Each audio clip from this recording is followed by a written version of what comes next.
Anyway, all right.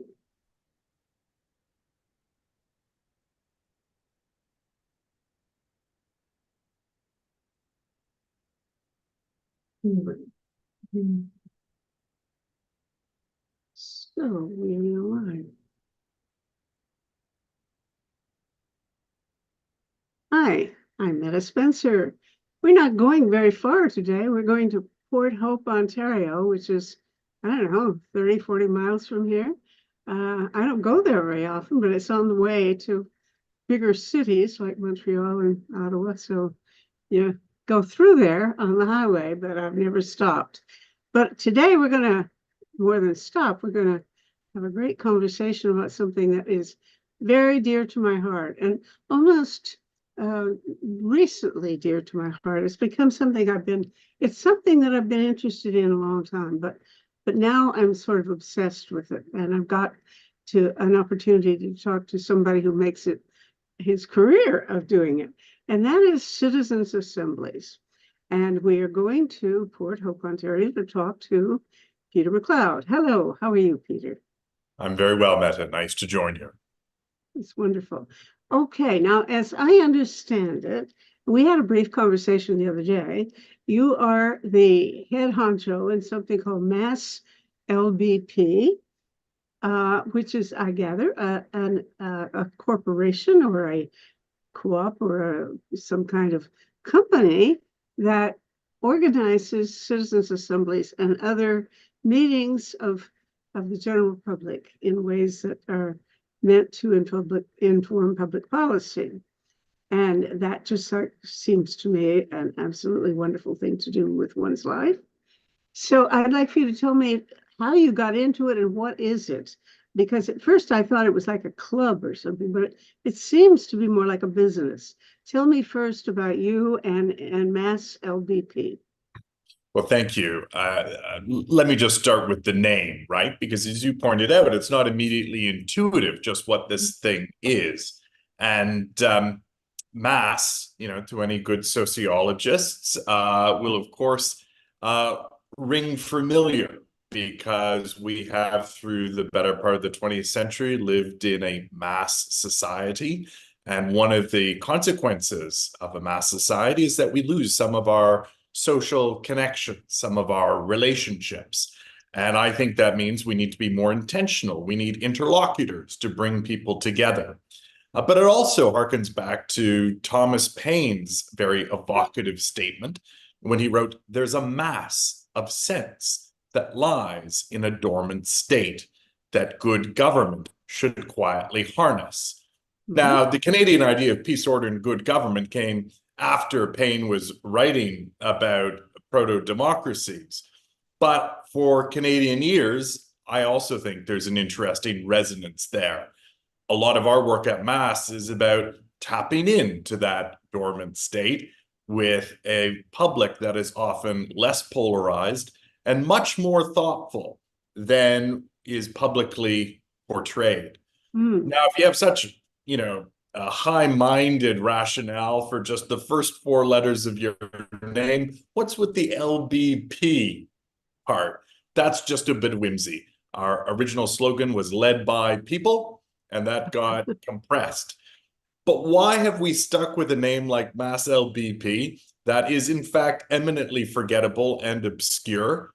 It's because actually when we're doing our work, when we have government clients and we are interacting with members of the public in these assemblies, the last thing anybody needs to be preoccupied with is the fact that they are talking to what is in effect a consultant. We want to blend into the background and try and reduce the distance between citizens and government. If people forget who we are, just fine with that. Well, you mentioned how, you see, I have trouble memorizing things, especially acronyms. So this LBP, what I've formed a habit of doing is thinking up some silly combination of words. So to remember LBP, I memorized Lion's Beautiful Paws. So well, I like that very much. Led by people would have been fine, but I think Lion's Beautiful Paws, I'll never forget, you see. Perhaps neither will I. Okay, so now this is an organization that has, I believe at one point, did I see that you've organized 100 or so either citizen assemblies or something like it? Well, that would be a bit of an exaggeration, though we Hmm. are well on our way. You know, Mass has been around since 2007, which makes us about 17 years old. And in that time, we've completed somewhere on the order of 300 different policy projects for government, Hmm. of which 50 approximately have been citizens' assemblies, or what we sometimes refer to as reference panels. And, you know, Mass is, in a sense, a product of a very special moment in Canada. What I think of as really a rip in time from our conventional approach to democracy.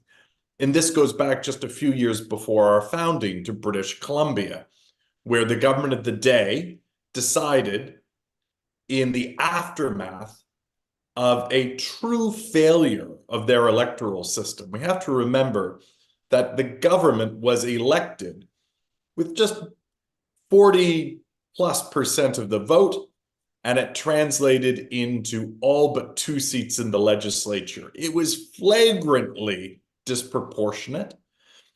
But instead of doing what other governments might have done, that is, establish a royal commission, create a task force of legislators to examine it, for a variety of reasons, Gordon Campbell decided to create a citizens' assembly. It was the first time anything like this had been created at scale.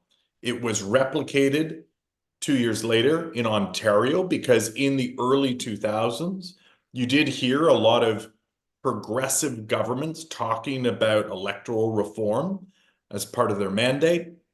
I was attached to the Ontario process, running with colleagues a parallel students' assembly, and that got me a front row seat to the entire operation. By the way, And where was that? That sounds interesting. A students' assembly. Where that and what were you up to there? Well, it was a mirror process to the adult citizens assembly that was taking place in Ontario. So BC went first. They had a grown-up citizens assembly. We can talk more about the particulars in British Columbia. Then Ontario and the McGuinty government decided to emulate that process, but they added a students assembly to hear from future voters. And I was fortunate enough to work with some friends at a organization called Student Vote, which had been trying to run mock elections in high schools across Canada. And we joined up and we designed the Students' Assembly. And, you know, to be perfectly honest, I was intrigued by assemblies, but I wasn't convinced of them by that point. What I really didn't like, however, which was unlike British Columbia, it's how the popular press in Ontario, on both the left and the right, was intensely critical of the very premise of a citizens' assembly. Really? Now, in the Toronto Sun, you had columnists like Christina Blizzard saying these are a bunch of nobodies with nothing better to do than give their time to think about electoral reform. You had prominent academics at the University of Toronto, like Nelson Wiseman, calling the whole thing ridiculous. You had columnists even in the Toronto Star saying that they thought the idea of citizen representatives working in such a sophisticated way was preposterous. And I didn't like that.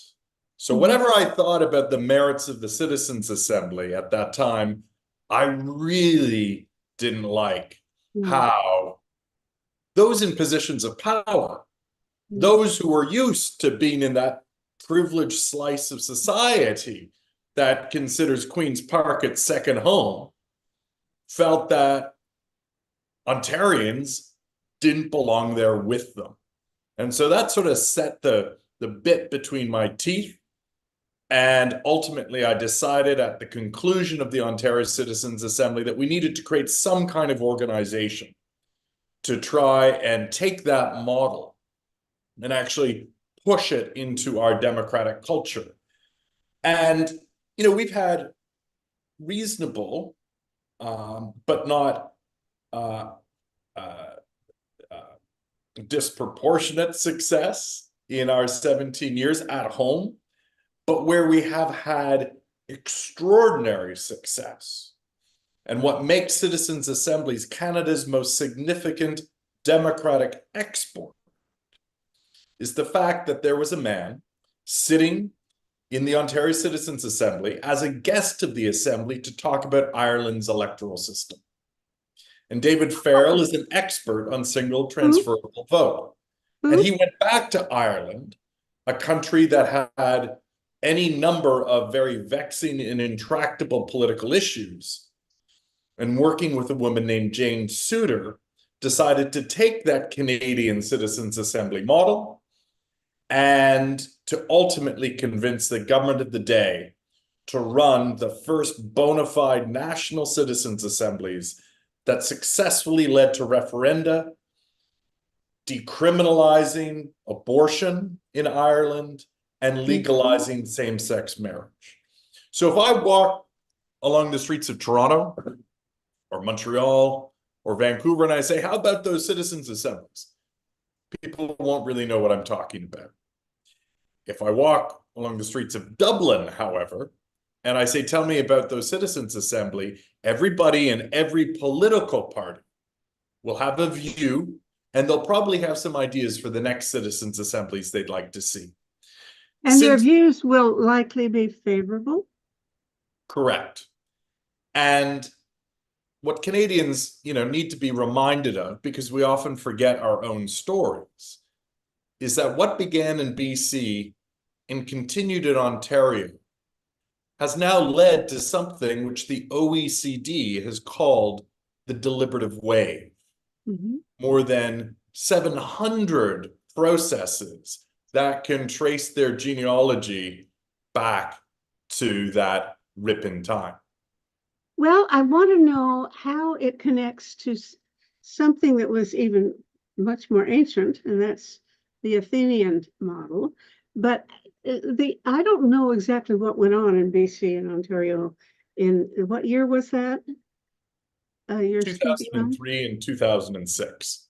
Okay, so during that period, I wasn't very conscious, and but so I don't know how it worked. Of course, I belonged to a citizens' assembly, what was called the Helsinki Citizens Assembly, and it was a very important organization in my life. But I don't think it would qualify as what you have in mind, because it was a voluntary thing. People joined and came if they wanted to, and so it wasn't a delegation of people selected by sortition, which I take to be the defining sine qua non of being a real citizens' assembly.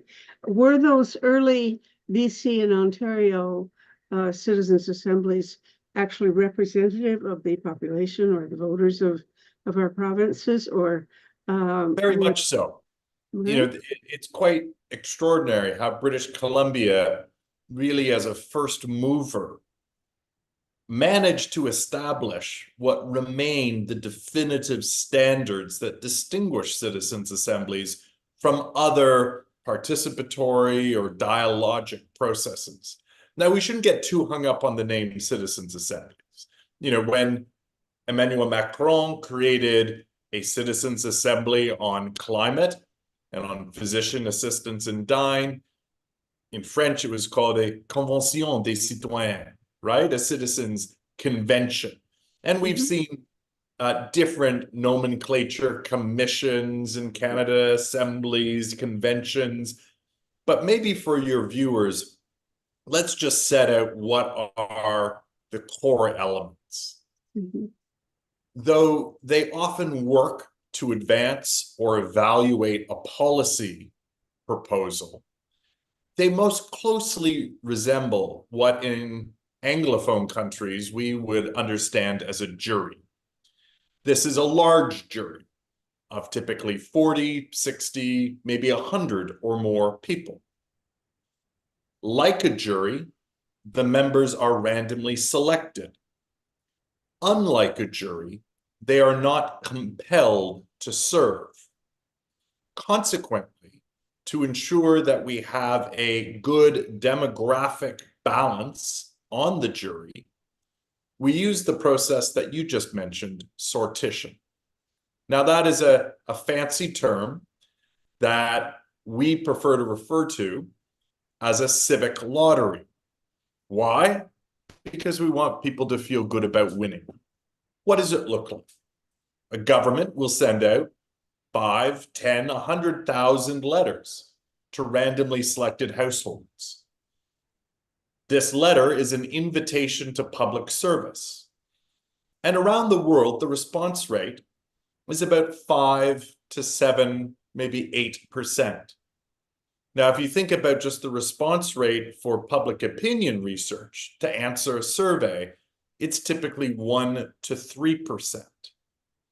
And what we're asking for is a good deal more time consuming than a survey, because the ask is to volunteer, typically no fewer than 4, maybe 8, maybe 12 Saturdays over a period of many months.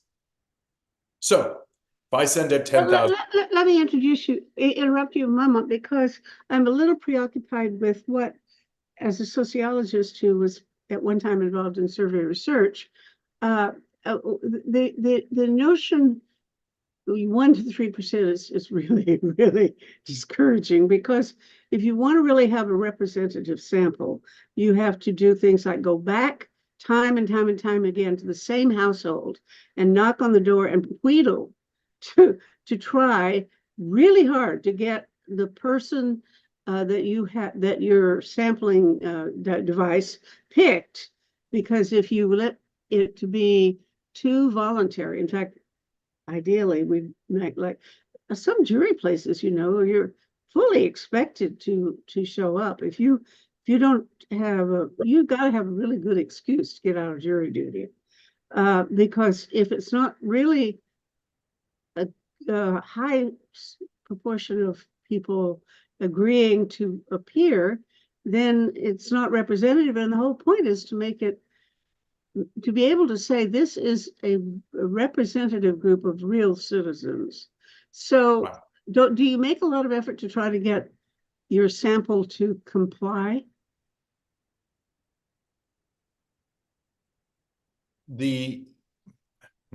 So compliance is not, I'm not sure I've ever heard it phrased as compliance, to be honest. What we try and do is everything possible to raise the response rate. Okay. And we will remove any barrier or obstacle.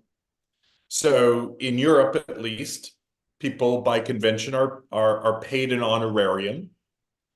In Canada, for a variety of reasons, generally speaking, they're not. We would take care of childcare, elder care. If there was some sort of evident financial need, we would remove that. What we do is try and lower whatever barriers to participation as possible. But what we found is that, the different randomizing filters that are employed do a very good job of ensuring that both the psychographic and the demographic profile of the members who are ultimately randomly selected in a stratified sample are broadly representative of that community. So we randomly select the households, people amongst themselves decide whether they're going to volunteer, and then we close our eyes and we pick different attributes like age, gender, geography, and then we go into the pool of individuals who would match those criteria and we draw a name. So it's a stratified random sample. That's it. You have a quota for people of certain age distribution and Correct. gender, et cetera. Correct. Good. And Oh. so then we treat them as though they are elected representatives. Rather Mhm, than elected, they have been selected. mhm, But we're not screening for merit or knowledge or political persuasion. This is an act of public service and volunteerism, and we take very seriously that that person is there not just to advocate for their own views and interests and particularities, though inevitably we all bring our identities and our history and our concerns to the conversation. But we really challenge the members to recognize the fact that there was nothing intrinsically special about them mhm, that led them to be selected. And that what they have to do is use their imagination to think about the needs and interests of the 500 other people who volunteered but weren't selected at a minimum, or the 5,000 people standing behind them who received a letter, or the 500,000 people who make up the community. mhm. And so this is a really interesting component of the design of an assembly where you are esteeming the role, right? The office that that person is filling, while also decentering the individual to a degree. You know, we're there to support them, to hold them, to give them whatever they need to perform that role. But ultimately, it's about the role and not the individual. And that leads us then to be able to create an assembly whose purpose is to evaluate an issue and reach a rough consensus. And so when you explain these processes to people for the first time, they think it's outrageous, the idea that people would give up 40 hours of their time. People are too busy, too self-involved. They think it's incredible that in our polarized time, that people could possibly find their way to common ground. And, you know, best proof we have of this is that once an assembly begins, nobody drops out. The only reason people Really? leave is because there's a family crisis or something that couldn't be anticipated has happened over the course of the 4 or 6 months during which the assembly is working. And that in virtually every case, there is a strong set of recommendations that do represent the common ground they have identified. Now, I want to get right down to what is for me the real question.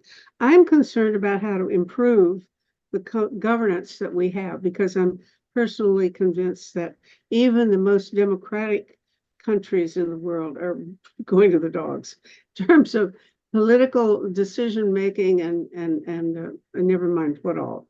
But I think we really need to do something to fix democracy. And to me, it looks like the question is if you put it more in the hands of real citizens and admonish them to be really responsible and not just try to vote some sort of stupid party line, that they would do a good job. Now, tell me the best you know whether anybody has evaluated the quality of decision making under these various conditions and whether you could have real confidence that if we had our laws being proposed by coming out of initially the Citizens Assembly, that we'd have better decisions, or at least the decisions would be no worse than they have been lately. There's a lot there to take up. Sorry. I'll say briefly that, you know, in the field of political theory and political science right now, deliberative democracy is amongst one of the most popular topics for young scholars to examine. And there is certainly a growing body of literature that suggests that the quality of deliberation either meets, which I think is a bit of a low bar, or else exceeds the caliber of deliberation that we see in our elected chambers. And that policymakers and political leaders can take confidence that the recommendations made by assemblies are broadly reflective of public opinion when, and this is a key condition, when the public has also had a chance to think about the issue. Mhm. You said something interesting a moment ago. You talked about fixing democracy and whether the introduction of more assemblies could help fix democracy. My vision is that at some point in the future, everyone, once in their life, will have the opportunity to serve on a local, a provincial, a national assembly, but only once. Or maybe they're only going to know somebody who's done it once. Because I actually think these processes are very complementary with our existing system of representative democracy. Okay. They aren't a replacement for it. Well, now hold on, because there are people who, I'm thinking now of David von Rebeluk, Of course. who writes a book called Against Elections. Isn't that the title? If it's not his, it's somebody else's. Because he's really saying, and I think some of the other scholars like Alain Landemont are convinced that really some of the worst problems that we have nowadays come out of the fact that we have elections at all, that the party is running things and people vote whatever they're told that way instead of thinking. So you want to keep representative democracy, but just fancy it up a bit, right? Well, fancy it up a bit would, I think, significantly diminish the ambition of what I have in mind. I did want to get back to that word fixed democracy, though, Okay. I think it's because broken. I think many people would agree with you. But I don't think we improve democracy by fixing it. We improve democracy by growing it. And I think part of the challenge of contemporary democracy, and it's not, I'm not trying to be semantic about this. It's that for the better part of 300 plus years, we have been engaged in an all-out battle simply to ensure that every human being has the right to vote.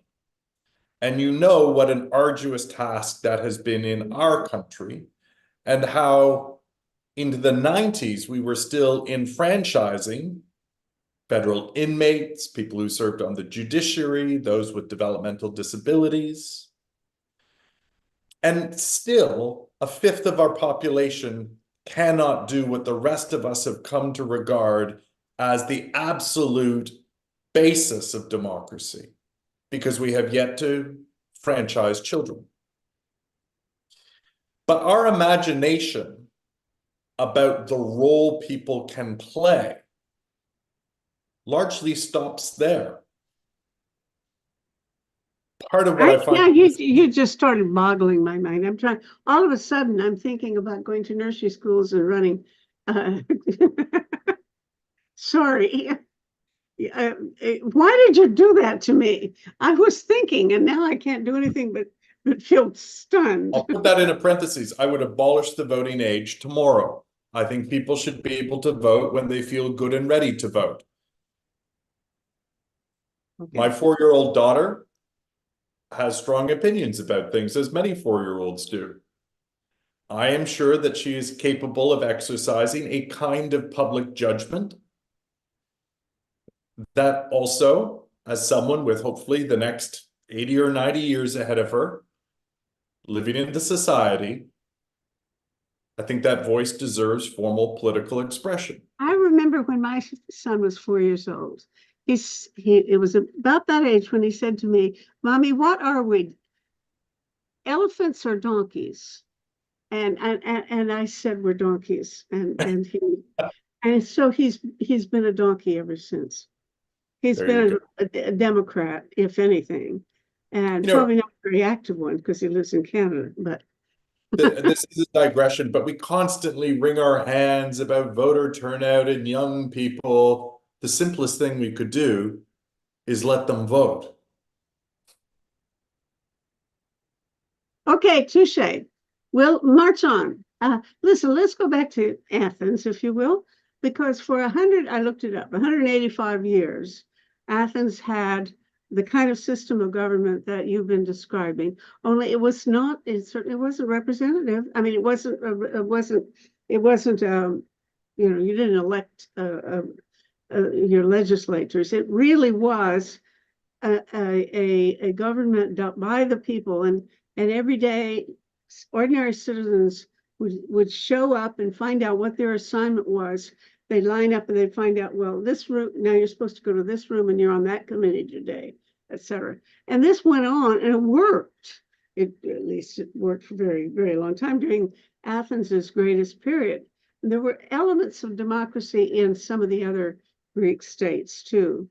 But you know, it really worked for Athens, and they didn't even seem to have an official administrative thing.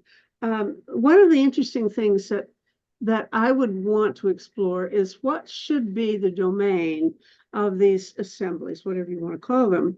How much authority should they have? Should they make general policy? I've heard, for example, I've just been reading the most wonderful book called Keys to Democracy by Maurice Pope, the late Maurice Pope, an Oxford classics professor who got interested because of Athens. And he was describing how things worked there and his evaluation of how it should work, because he was promoting the whole idea for modern times as well. And he didn't seem to make a distinction between the administrative staff, that is the mayor and the office of the people who run the sewers and the electricity and the garbage collection and all these other things that go on in a city, the staff, professional maintenance. He didn't seem to distinguish that level of decision making, the administrative thing, from the general policies. Whereas I believe that many other people thinking and writing would say that it works well as a system for making general policies for a long period of time, or where there's a controversy and where you have to reconcile different points of view. But it would not be a very good method of deciding, well, what streets are we going to wash this week, and which ones, how often should we wash the streets, etc. Or, you know, what about the trees on this road? Do they need to be cut down or whatever? So that kind of decision making should be done by professionals, as opposed to paid people whose job it is to find out the best possible way of you know, doing your garbage collection or something. So the technical things. Well, I think that's true. As others have said, you don't ask a parliamentary committee to design an airplane, and you don't ask a citizens' assembly to design an airplane either.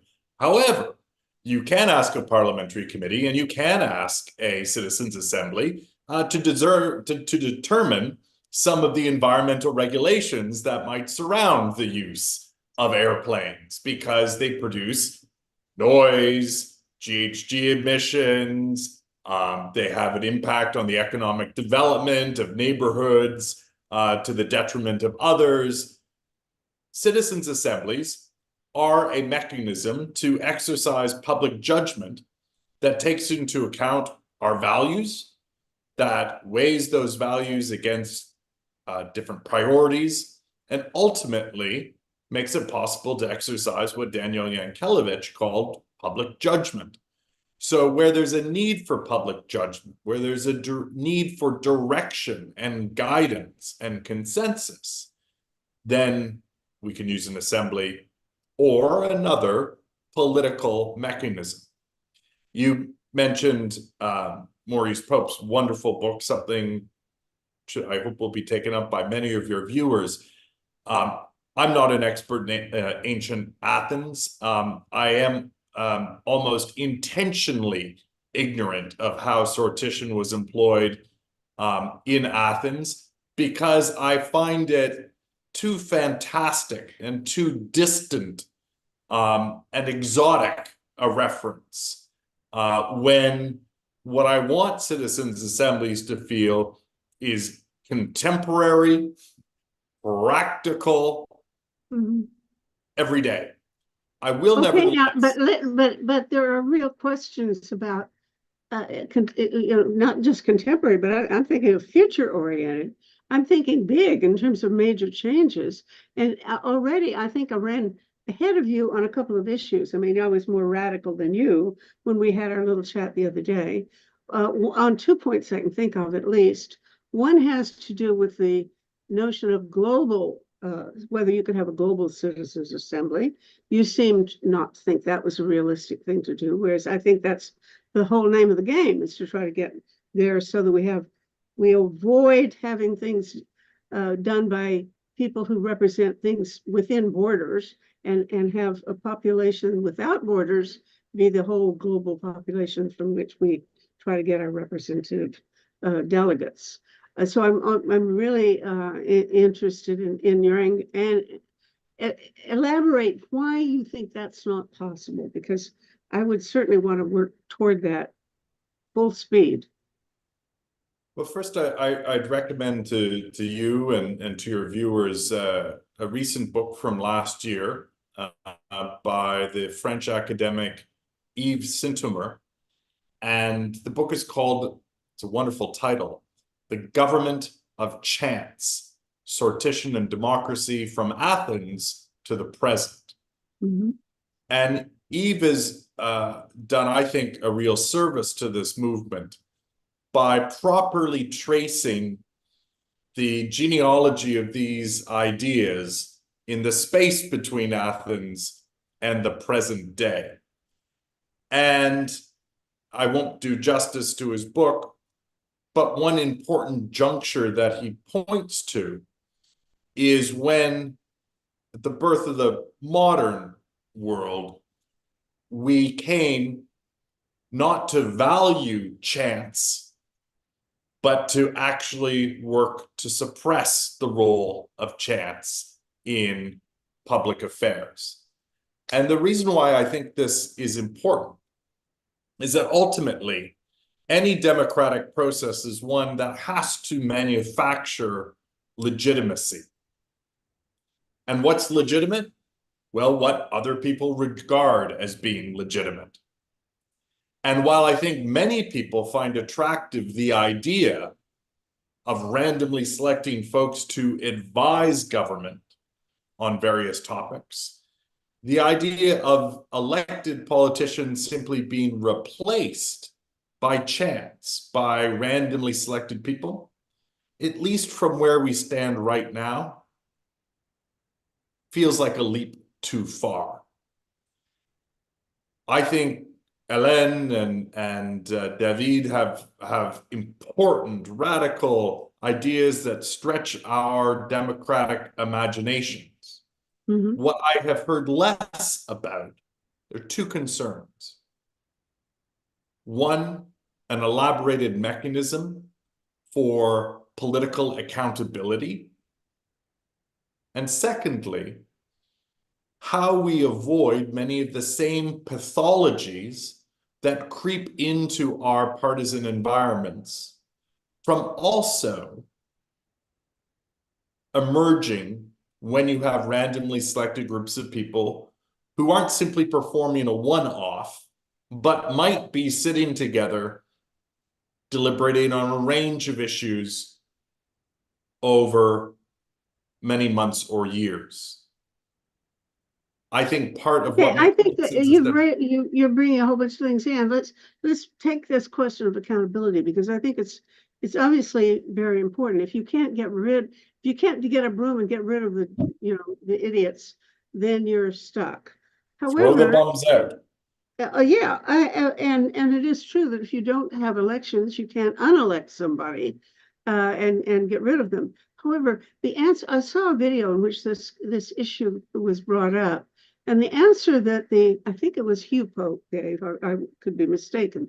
Hugh was being the son of Maurice Pope, who wrote the book and died before it was published. So Hugh is his son and is sort of the advocate for the idea these days. And I believe his answer was, look, the people in the Citizens Assembly themselves have a set of accountability, systems of accountability, in that they get to know each other and they know that so-and-so is an out-and-out jerk. Everything he says is stupid, and they marginalize those people. So the people who come to the fore in making decisions in the assembly tend to be the people who have been considered adequate and cooperative and sensible by the other members of the group, and that is where the accountability enters. I hadn't thought of that as a system of accountability, but it does have. You can argue anyway that it has a lot of merit as a way of weeding out stupid ideas. On the other hand, there is the opposite threat, which worries me probably even more, which is that there's such a thing as group dynamics, and that a group, when people like each other, they tend to want to conform to each other's expectations and go along with and be nice about what other people say. So there's a possibility of an idea catching on and a stupid idea being accepted just because everybody likes to be on the same side because they want to be popular with each other. And of course, during the 70s, there was a guy named Irving Janis who wrote a lot about that danger. He actually looked at some of the decisions that had been made in Kennedy's government. He compared how Kennedy's response to the Bay of Pigs was challenged, was done in comparison with the somewhat later Cuban Missile Crisis, where apparently he had learned from the mistake of the first one not to listen too much to his counsel as long as they were all of one body. So he divided them up and made them into subgroups so that they'd come up with contradictory opinions, and then he would put them back together and see what they could come up with then. But he was trying to encourage diversity and with the awareness that too much solidarity within a group can be a source of bad decision making. So there are two different threats, it would seem to me. One being a threat, and the other one is a solution from the same kind of logic. What do you say about all that? I mean, don't get me wrong. I mean, the whole reason why I'm such a believer in citizens' assemblies is that I think we need to bring more people to sit at the table and to grapple with the very consequential issues that concern us all, and around which there seems to be increasingly less agreement on.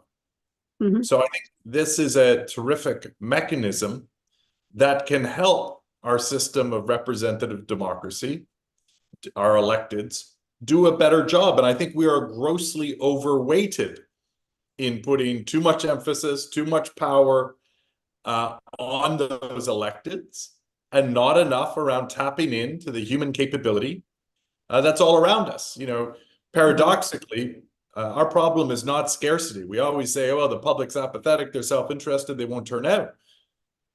Our problem in modern democracies that are well-educated, well-resourced, is a problem of abundance. We have so much human talent and so much capability. It is our society's best asset, and politically, we leave it benched.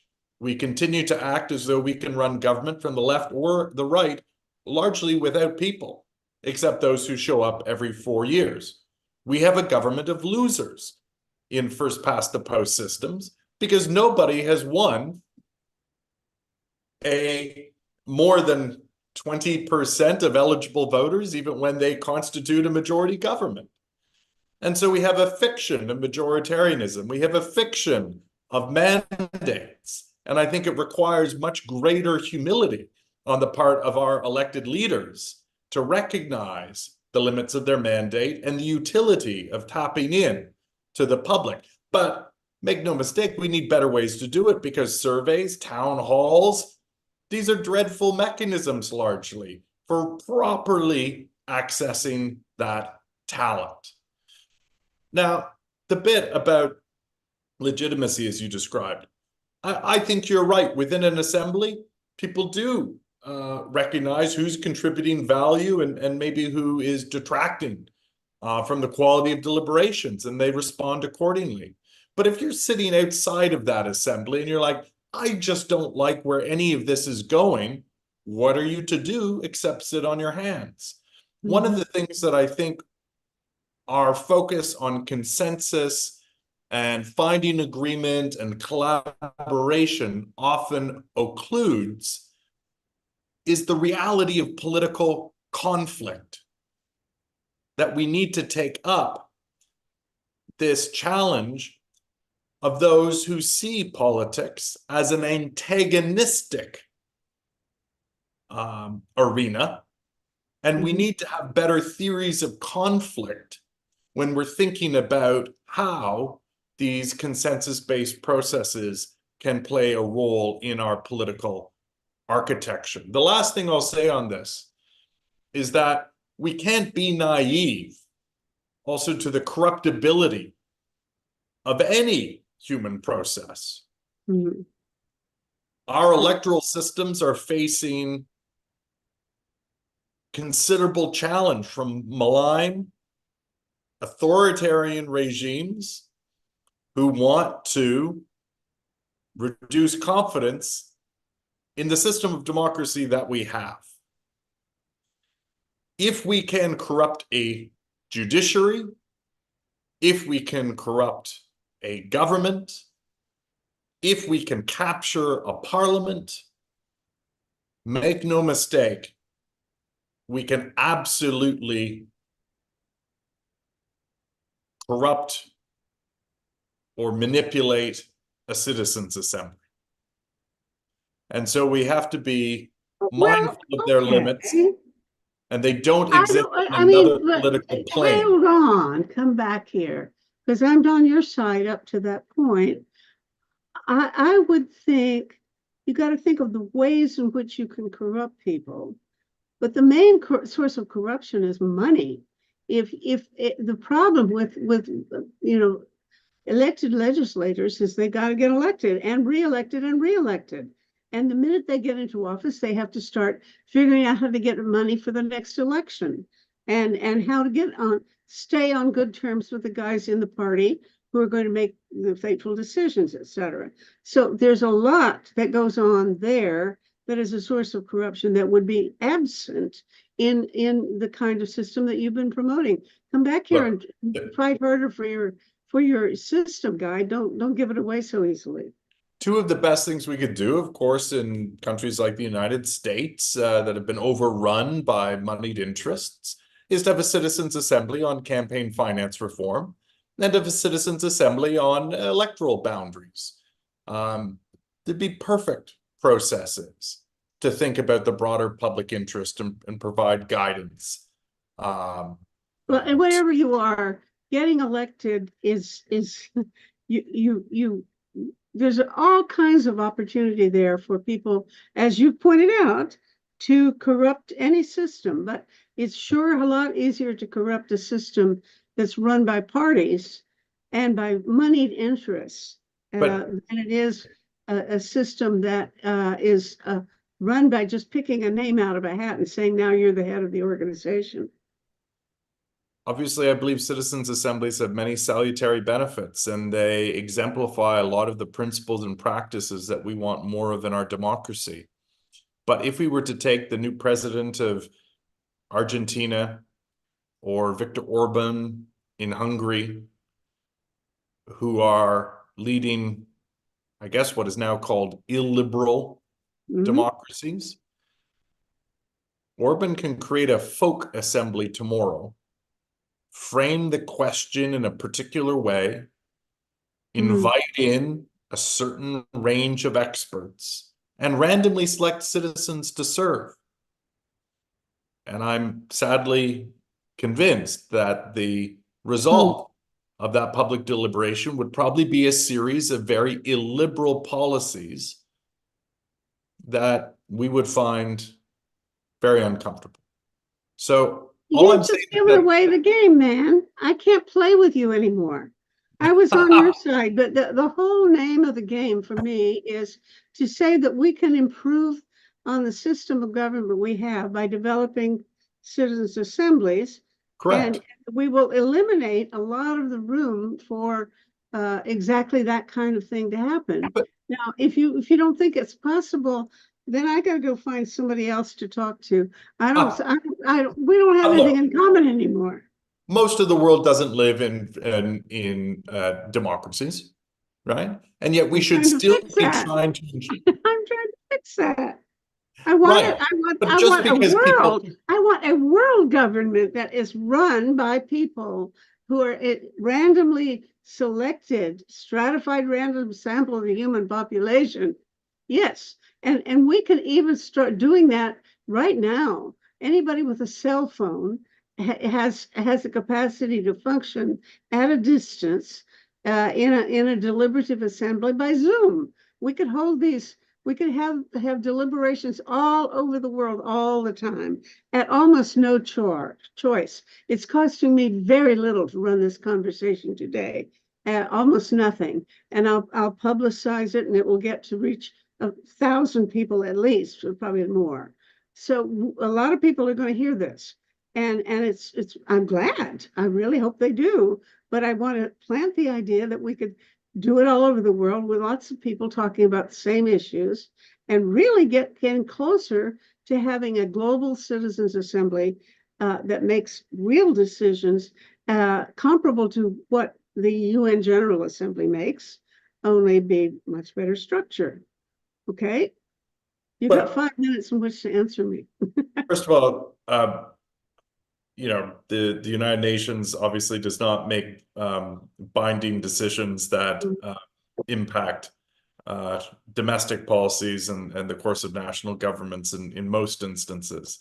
I'm going to put aside the aspirations of global democracy and world government because there are better, more thoughtful people on that topic.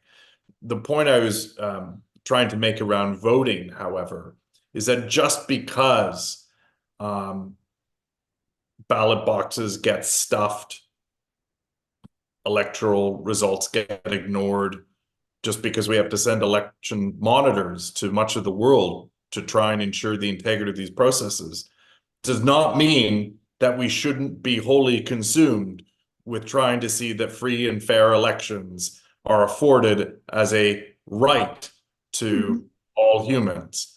And similarly, just because a citizens' assembly could be torqued by an autocrat doesn't mean that we shouldn't be trying to see that part of the democratic experience for more people is to take up the responsibility of thinking for the long-term interests of their communities and those they care about. What we need to do in the 21st century is expand our democratic imagination to recognize the human capacity and capability that exists and to create venues and mechanisms to take up that talent and to put it to good and democratic use. Okay, so I mean, I was half baiting you on purpose to be provocative, but uh, I, I do think we probably have different aspirations to some extent. That is, I'm really glad you're doing what you're doing in Canada, and I really hope it becomes, 1,000 times bigger and more important and more influential and so on. But mainly my reason for being interested in that possibility is that it would be contagious. If people could see that you could run a national government by taking very seriously the recommendations, if not actually making binding, the recommendations of citizens' assemblies in that country, then they're going to say, yeah. And in fact, I think they've already started saying it in Europe. The EU has some things going that are transnational. international. I'm sure you know more about it than I do, but I know they have something like a citizens' assembly for the EU coming along. And I believe Facebook has said that we've got a pretty good sample of the human population. I don't know, they've got a good fraction of us that are members of Facebook. They can sample Facebook members and ask them all kinds of questions if they want to put together, and I've heard that some of them are talking about doing this, put together a citizens' assembly for people to do things like Zoom conferences all over the world from Facebook members. Boy, there we'd really be cooking then. That's the kind of thing I'm looking forward to, but that go beyond national borders. Frankly, I don't like nation states. I think, okay, we got them. We're not going to get rid of them right away, but I think they cause more trouble than they solve, because most of the wars are caused by the quest for territory, for land that's marked by certain borders, and it doesn't do us any favor. What's going on between Ukraine and Russia right now, or between Gaza and Israel right now, there's perfect examples of the results of having nation states when we really should look at people. And that's what I'm looking forward to. So you have a few minutes in which to rebut everything that I believe in.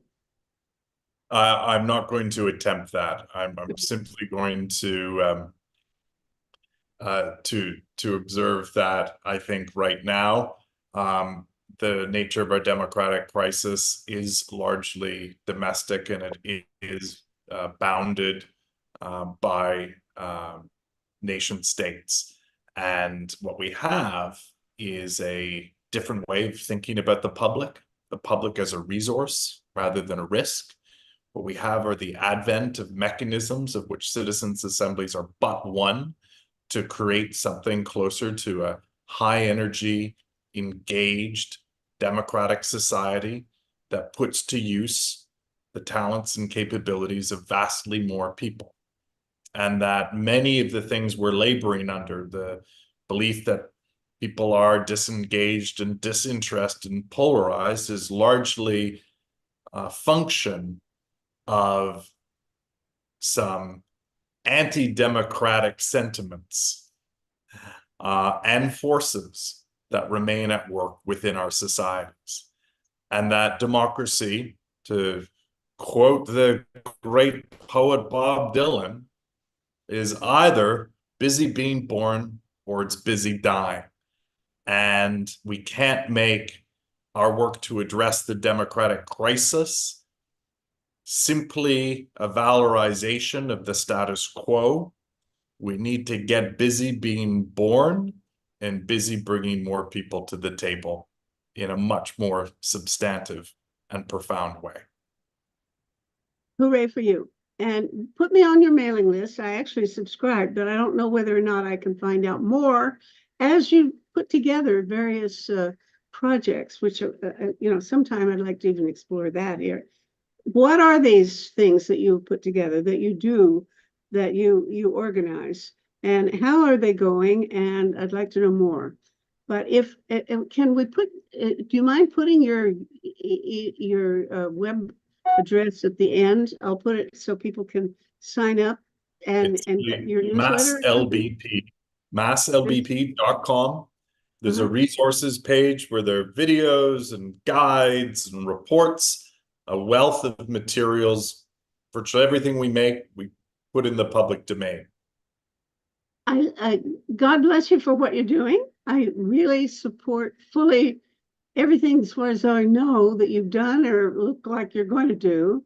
And my hope is that it turns out to be bigger than you really intend for it to be, and that everybody catches on to the idea that this is a good way of doing things, and we could apply it globally. So that I wind up winning.